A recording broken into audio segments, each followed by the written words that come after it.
UFC Vegas 49, Makhachev versus Green. These are the full card predictions and the betting breakdown. Looking forward to this one. We'll talk about each fight on this card. Make sure you guys smash that like button. If you're new to the channel, subscribe, turn those post notifications on, and share the video as well. And we're going to jump right into it. Starting it off, we have a pretty fun prospect fight in the flyweight division. Victor Altamirano takes on Carlos Hernandez. Now, I'll tell you out the gate, I am liking the Altamirano side. Stylistically, I look at it, I think that Altamirano has a pretty tricky stand-up game. He's a southpaw.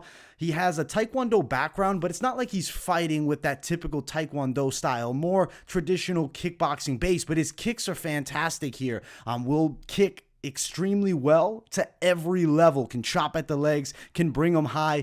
I will say keeps the hands a bit low, so higher level strikers may find some success, but that also brings some unpredictability. On the opposite side, Carlos Hernandez is actually a pretty decent kickboxer. He keeps more of that traditional high guard stance, moves forward well and will pressure opponents, has decent takedowns, likes to use his grappling skills, and when he's on top can do some damage, and he is really heavy from that position.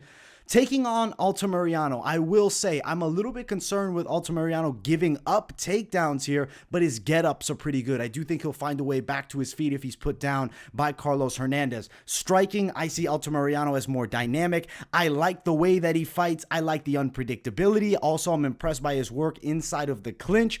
I think we're looking at a very competitive flyweight fight between two young prospects on the rise. I guess not really young because Altamirano is 31 and Hernandez 28, but prospects certainly in the UFC. Both guys coming off the Contender Series. I got Altamirano wins by decision. Let's look at the betting odds as they sit right here. You're looking at Altamirano at about a plus 113 underdog. Carlos Hernandez minus 120. I like the underdog in this spot. I think that Altamirano can get this one done, and I do think it will be by a hard-fought decision. Let's keep running up the card. Next fight of the night. Short notice replacement Ramiz Brahimaj takes on Micheal Gillmore. I like Brahimaj, I will tell you that, but I have to put it with a little asterisk because he's taking this fight on short notice and a little bit over a month ago was worked by Court McGee. I've not been impressed by anything I've seen from Gillmore so far, besides him being a ballsy fighter who's willing to take fights. I mean, he stepped in on short notice on The Ultimate Fighter, lost to Gilbert Urbina. But at the end of the day, when he came into the UFC, besides showing some grit and durability for a while, in his most recent bout, the name of his opponent escaping me, it's Andre Petrosyan, who's a tricky wrestler. Gillmore has okay stand-up skills, a little bit flat-footed from what I've seen. I feel like he'll slug well in the close distance, but better wrestlers in MMA are going to give him problems. Brahimaj, not the best offensive wrestler, but when he gets fight to the floor, he's a maestro. He does fantastic work when he's on top of his opponents. It's a very good submission game. You look at all the wins by submission for him. In this spot here, I think he can find a way to get Gillmore down. My concern is being on short notice, how will Brahimaj show up? Striking wise, I will say Brahimaj is a good athlete, so he has developed okay stand-up skills. I feel like his best shot is that left hook, right hand combo that he'll throw. And I definitely could see him hitting Gillmore, who I see as a bit stationary of a target, but I don't see Brahimaj with this dynamic striking game. I think Brahimaj is going to look to get the fight to the ground. Can he find the submission? I'm leaning towards yes, but on the betting side, I'm not liking it here. Right now, odds have been released. Brahimaj is best value minus 270, Gillmore plus 265 as a dog. It's a more dog or pass potential bet fight because it's hard for me to throw in a short notice Brahimaj. Yes, he should be better. There's question marks about how Gillmore will even look at 170 pounds in the UFC. Both of his bouts in in Ultimate Fighter and in his UFC debut were at 185 pounds. I'll go Brahimaj. I'm leaning third round submission. Could see it in the second. Could be concerning the short notice, though I do believe Brahimaj will be in shape and he should be able to beat Gillmore. Just don't love the bet on him at this wide of a margin. We'll see what the submission prop is later on in the week. Next fight of the night. Alejandro Perez versus Jonathan Martinez. This is a fun bantamweight fight. Both guys like to engage in the striking. I am picking the Jonathan Martinez side here. Perez came back and beat Johnny Eduardo, and the last one showed a little bit of a different style, a ton of upper body movement. Didn't look good like Mike Tyson, but definitely replicating towards that style. A lot of side-to-side movement. Wanted to close distance, did that fairly well. Hurt Eduardo with a couple of strikes before pulling off the submission win. Jonathan Martinez on the opposite side, a tricky kickboxer. Southpaw stance, has good speed. I really like the way he will attack the legs. Also has nice front kicks, and the takedown defense of Martinez is normally pretty solid up there. The confident striker, Jonathan Martinez, I think he works over Alejandro Perez. I don't know about a stoppage here. I more so think that Martinez could win a decision, but if he lands the right shot, he could put Perez down, but I can't knock Perez's durability. Yes, Song Yadong was able to knock him out, but Yadong is a real dynamite puncher, and I mean, he's ranked in that top 15, a little bit of a different level with the Jonathan Martinez matchup here. I think Martinez does well. I think he wins a decision. Perez will make it tough on the inside. He does throw nice hook combinations when he's real close. Might look to grapple a bit here. I don't think he'll be successful. I like Jonathan Martinez. I'm thinking unanimous decision. Wouldn't be shocked if he got the stoppage either. Betting side of this fight, Martinez at minus 210, Perez around plus 185 as the underdog. I like the favorite side. I like Jonathan Martinez, and I do think he wins via decision. Next fight of the night, the ladies going after it in the strawweight division. Hannah Goldy takes on Jinh Frey. Goldy dropping back down to 115. She got a win in her last fight at 125.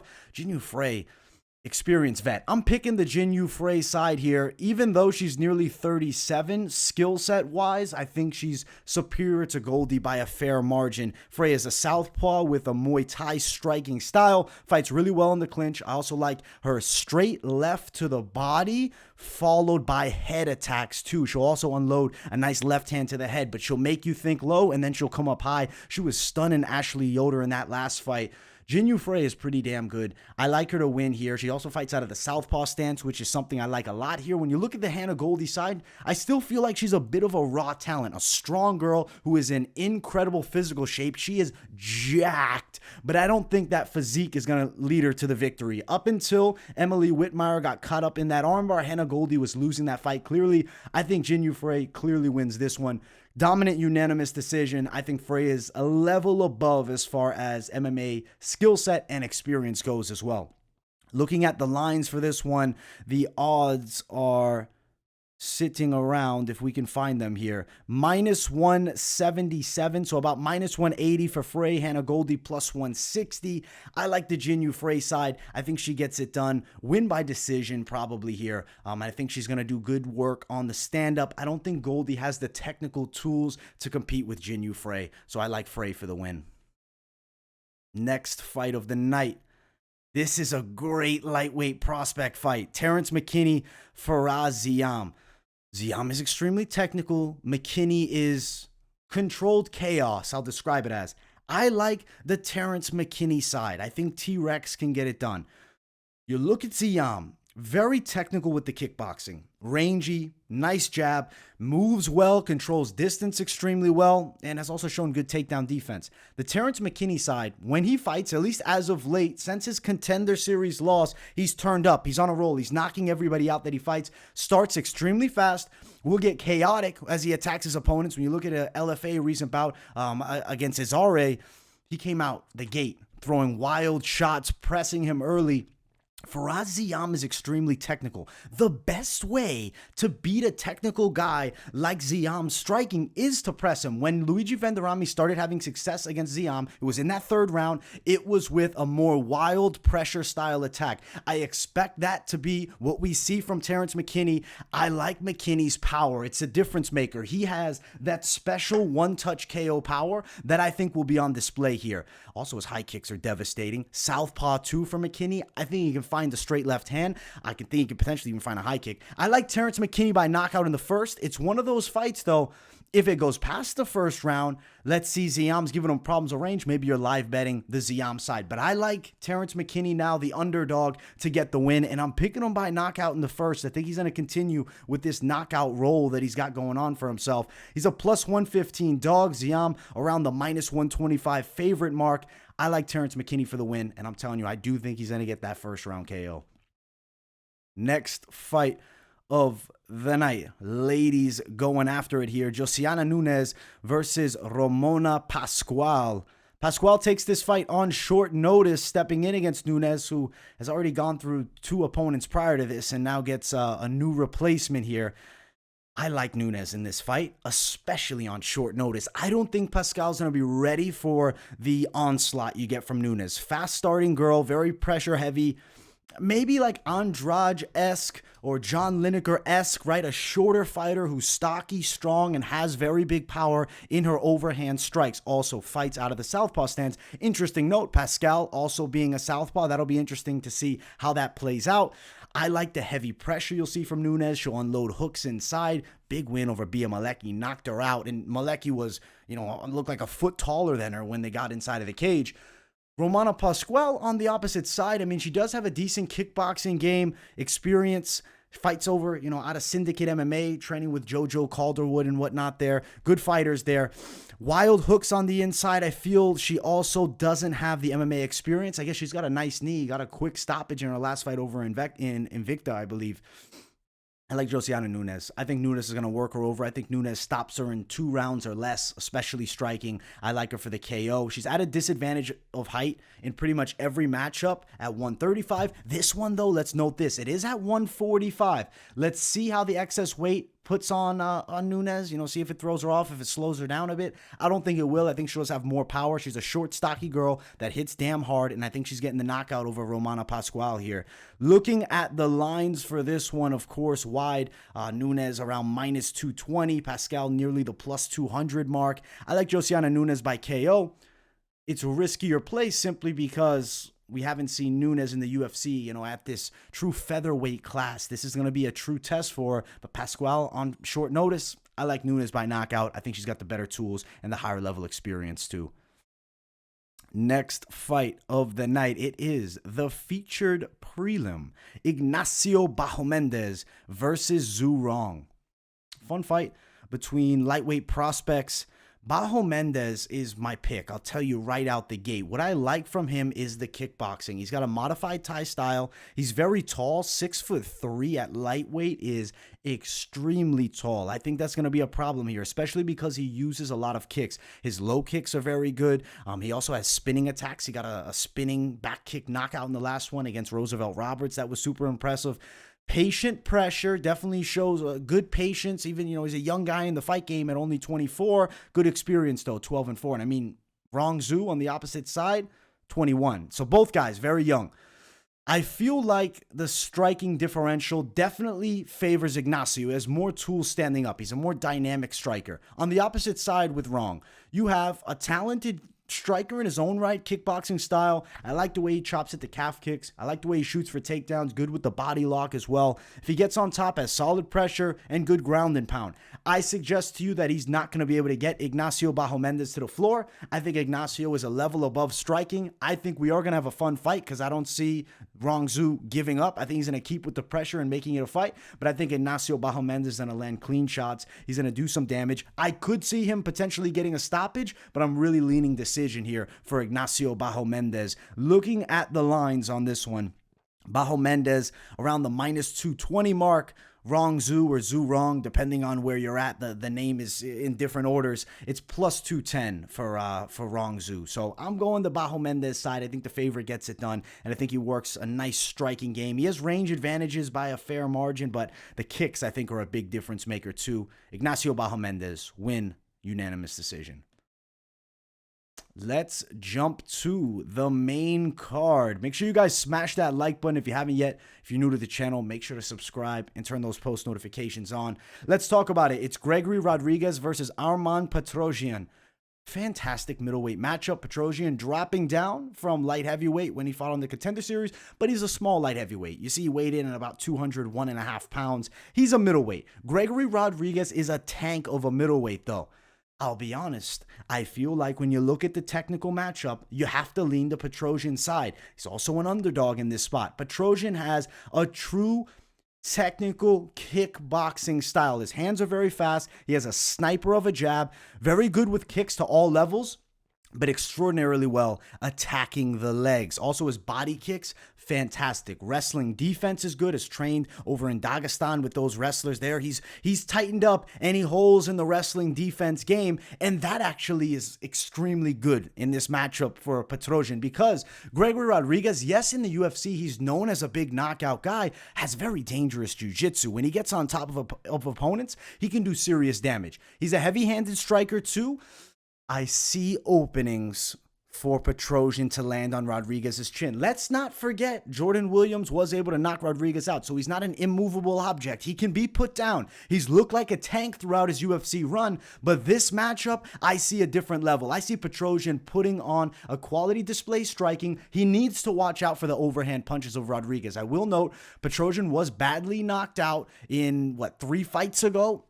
Big dude, hit him with a massive overhand punch, put him down out in a minute. If Petrosyan fights a little bit carelessly, RoboCop Gregory Rodrigues lands a big bomb, you're going down. But I think Petrosyan is going to be very technical here. He'll control range well. I think he's going to let his hands fly a bit, especially attacking the legs. I think Rodrigues might even get frustrated, try to press in and unload his hook combinations. They're not going to work for him. Petrosyan might counter him, land the knockout shot. I'm going Armen Petrosyan, second round KO over Gregory Rodrigues in this fight. And he is a dog. The line for the Petrosyan side nearing plus 150 range. Rodrigues is a favorite around minus 150. I got to go the Petrosyan side. Rodrigues has taken good shots in the UFC, but he was stunned even in his last fight. You look at it, the opponent was Jun Young Park. And on the feet, Rodrigues was hurt at moments. Yes, Rodrigues did get a big emphatic knockout in that fight and had great moments. But I see Petrosyan as more of the sniper, sniping Gregory Rodrigues. I like Armen Petrosyan for the win. Second round KO to start off this main card. Next fight of the night, Arman Tsarukyan versus Joel Alvarez. True up-and-coming contender matchup here. I love this fight. Tsarukyan, Russian prospect to watch. Definitely someone to keep an eye on.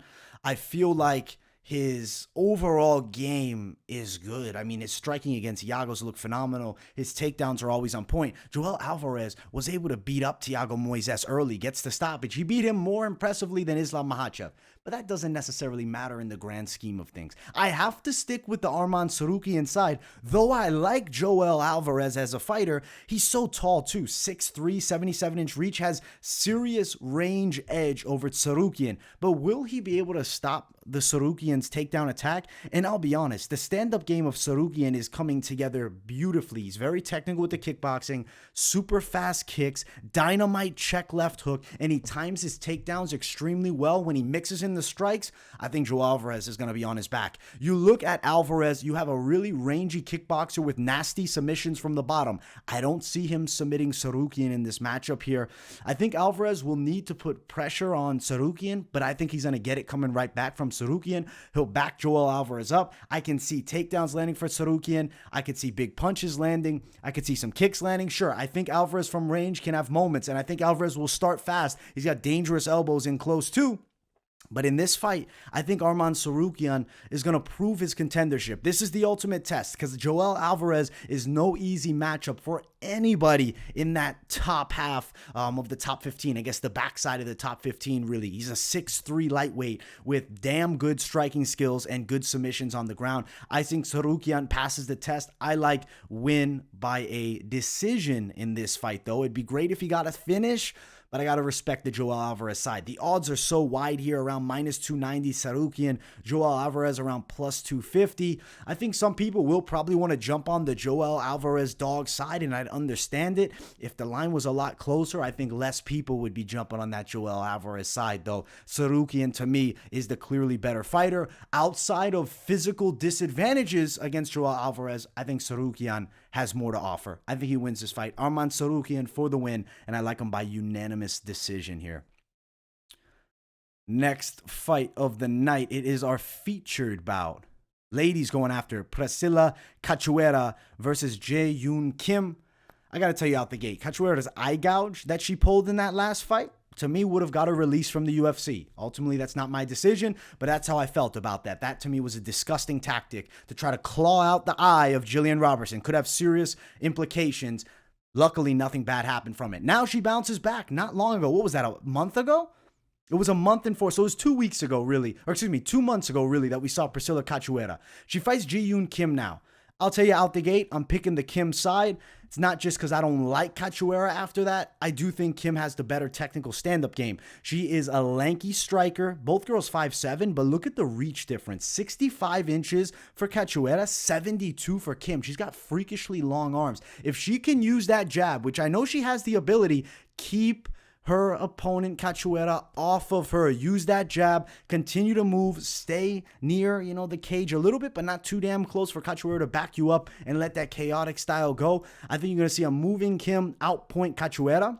I will note this, Cachoeira is a damn scrappy striker and she will swing bombs. Not super technical. She throws that out the window and brings unreal pressure and will go after you. Kim needs to be relaxed, work a jab, and not fold to that pressure. If Cachoeira lands a big shot on the chin, she can do damage. But Kim's durability is something I'm not questioning at this point. Went the distance with Grasso, which I feel like is a different level of stand-up skill set than Priscila eye gouge Cachoeira. I don't like the eye gouge of Priscila Cachoeira. I think Karma's going to get her here too. She's definitely losing this fight. Ji-Yoon Kim, I do think is probably going to win a hard-fought decision. It will be fairly competitive, though I think Kim technically is a vastly superior fighter. The tenacity of Cachoeira and the knockout power is a real thing, but I feel like Ji-Yoon Kim is able to pick her shots and gets the W here over Priscila eye gouge Cachoeira. Just be careful if you get her back. You don't want to lose an eye. Minus 167, nearly minus 170 for Kim is the favorite. Cachoeira, the plus 160 dog. I am on the favorite side in Ji-Yoon Kim. Let's keep running.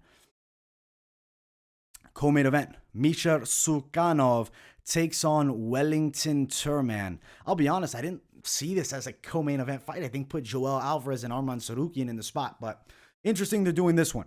Misha Tsarukyan and Wellington Turman are similar styled fighters. Both guys want to get you to the floor and work their ground skills. Neither is a world beater in the stand-up game. I've never really been impressed by either of them on the feet. Younger side Turman seems to have a slight speed edge striking. Tsarukyan, though, I think is the physically stronger guy. He also has a range and height advantage, 6'3" to 6 feet, 77 inches to 72, though I don't think Tsarukyan has that great of tools to use it. It's so weird because Tsarukyan has these great fights where he'll look like an absolute savage world beater type, winning against Jimmy Crute by submission. That was super impressive. And then he just has dud performances time in and time out. It's not a fight that I would really want to throw much at on the betting side because I think either man could win. The southpaw Tsarukyan, though, I do think is stronger in the clinch position and a little bit better with his offensive wrestling. I see Tsarukyan winning a hard-fought decision. The Turman side, if he works his striking a bit, maybe attacks with some calf kicks, fights decent from range, is able to land some clean strikes to make Tsarukyan back off of him. I don't necessarily know if I could see Turman out-grappling Tsarukyan. I think Tsarukyan's the better grappler of the two, though Turman maybe has the better technical jiu-jitsu. This is MMA grappling. I'm going to go with the Tsarukyan side.